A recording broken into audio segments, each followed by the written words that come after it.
ကျွန်တော်မိတ်ဆွေများမင်္ဂလာပါဖုန်းကြီးရှန်ဖျားတီတော့နေမြန်မာမှုစတီးစီလည်းလည်းမှာဆိုလိုပါတယ်ကျွန်တော်ဒီဆိုင်းမို့လေးတစ်ခုနဲ့ကျွန်တော်မိတ်ဆက်ပေးပါမယ်ခင်ဗျကျွန်တော်တို့ကပထန်းဝိုင်းပေါ့နော်ပထန်းဝိုင်းကိုaccess စားပြီးစေးသွင်းထားတဲ့ပုံစံနော်ဒူးထည့်ထားပါနော်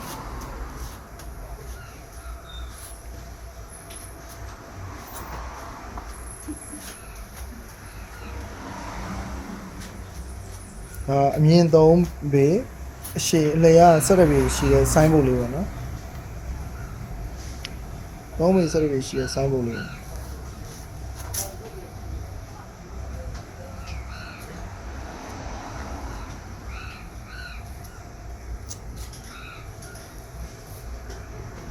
ကျွန်တော်တို့အောက်ကစတီးပရင်းများကိုအရှိကနေအာကွန်နဲ့ရိုက်ထားပါတော့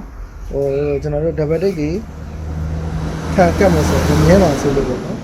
အာကွန်နဲ့ရိုက်ကတ်ထားတာကျွန်တော်လေတံမိုးတံတော့ခံပါတယ်ခင်ဗျ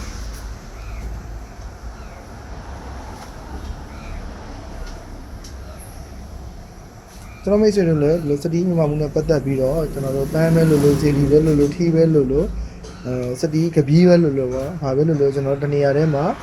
ဒီဇိုင်းမျိုးစုံကိုရရှိမှာဖြစ်ပါတယ်ကျေးဇူးတင်ပါတယ်ခင်ဗျ